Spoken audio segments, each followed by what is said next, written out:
Hey guys, this is Maria from freewaysocial.com, and in this video I will show you how to use limits feature on Instagram.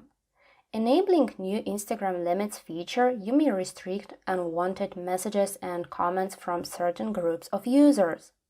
Follow these steps and you will figure out how you can do it. Go to your Instagram profile tab and hit the three lines icon in the upper right corner of the screen. Tap Settings.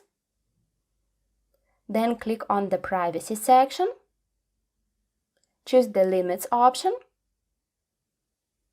Now you need to decide who you want to limit, accounts that aren't following you or recent followers, and how long.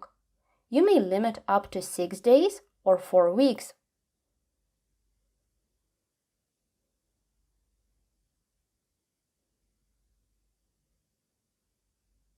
Once you decide, click on the Turn On button at the bottom of the screen. That's it! I hope this guide was helpful and you were able to use Limits feature on Instagram.